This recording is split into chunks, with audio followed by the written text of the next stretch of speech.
എന്തൊക്കെ തകർന്നാലും ശരി, തന്റെ ജീവൻ പോയാലും ശരി, താൻ ഈ ജനാധിപത്യ രാജ്യത്തെ തിരിച്ചു പിടിക്കുക തന്നെ ചെയ്യും.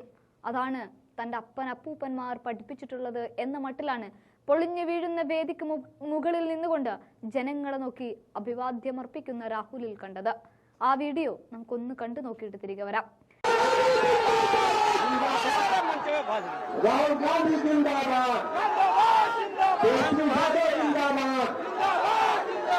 राहुल गांधी जिंदाबाद, तेजस्वी यादव जिंदाबाद, महागठबंधन जिंदाबाद, जिंदाबाद जिंदाबाद जिंदाबाद, तेजस्वी यादव जिंदाबाद, जिंदाबाद जिंदाबाद, जिंदाबाद जिंदाबाद जिंदाबाद, राहुल गांधी जिंदाबाद, जिंदाबाद जिंदाबाद, जिंदाबाद जिंदाबाद, भारती जिंदाबाद, जिंदाबाद जिंदाबाद, राहुल गांधी जिंदाबाद, जिंदाबाद जिंदाबाद। दोस्तों अभी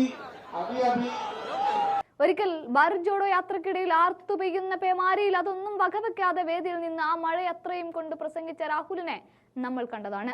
കാലുകൾ നീരുവെച്ച് ഇനി ഒരടി മുന്നോട്ട് ചലിക്കാനാവില്ല എന്ന് വിധി എഴുതിയപ്പോഴും രാഹുൽ നടന്നു നീങ്ങി. 1, 2, 10, 100 കിലോമീറ്ററുകളല്ല, 4000 കിലോമീറ്ററിന് മുകളിൽ. ആ രാഹുലിന് മുമ്പിൽ പ്രചാരണ വേദികൾ തകർന്നടിയുന്നതൊന്നും അത്ര വലിയ സംഭവമല്ല എന്നേ പറയാനുള്ളൂ. ബീഹാറിലെ പാലിഗഞ്ചിൽ രാഹുൽ ഗാന്ധിയുടെ റാലിക്കായി ഒരുക്കിയ വേദിയുടെ ഒരു ഭാഗമാണ് തകർന്നു വീണത്. രാഹുൽ ഗാന്ധി, തേജസ്വി യാദവ് ഉൾപ്പെടെയുള്ളവർ നിൽക്കുന്നതിനിടയിലാണ് വേദിയുടെ ഭാഗം തകർന്നത്. പട്ലിപുത്ര ലോക്സഭാ മണ്ഡലത്തിൽ മത്സരിക്കുന്ന RJD അധ്യക്ഷൻ ലാലു പ്രസാദിന്റെ മകൾ മിസാ ഭാരതിക്കായി തെരഞ്ഞെടുപ്പ് പ്രചാരണത്തിനെത്തിയതായിരുന്നു രാഹുൽ ഗാന്ധി വേദിയിലേക്ക് കയറിയ ഉടൻ തന്നെ സ്റ്റേജ് തകർന്നു. സുരക്ഷാ ഉദ്യോഗസ്ഥർ ഉടൻ തന്നെ രാഹുലിനെ വളയുകയും ചെയ്തു.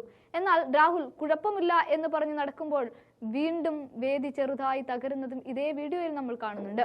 പാട്നയിലെ പ്രാന്തപ്രദേശത്തുള്ള പാലിഗഞ്ചിലെ പൊതുയോഗത്തിനിടയിലായിരുന്നു സംഭവത്തിൽ ആർക്കും പരിക്കുകളൊന്നും റിപ്പോർട്ട് ചെയ്തിട്ടില്ല.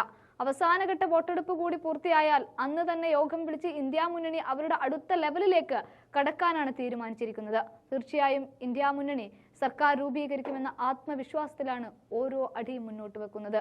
അതിനായി പ്ലാൻ ബിയും തയ്യാറാക്കി കഴിഞ്ഞു. 3 പാർട്ടികൾ ഒപ്പം കൂട്ടിക്കൊണ്ട് മുന്നോട്ട് പോക്കാണ് ഇവിടെ വിഭാവനം ചെയ്യുന്നത്. അതിനായി സ്റ്റാലിനെയും മമതയെയും ഒക്കെ ചുമതലപ്പെടുത്തുകയും ചെയ്തിട്ടുണ്ട്. ഇത്തരത്തിൽ കാര്യങ്ങൾ അതിവേഗം പായിക്കുമ്പോൾ ഒരു വേദി അതിനൊരു ഇളക്കം തട്ടി എന്ന് കരുതി തിരികെ പോകുന്നവനല്ല രാഹുൽ.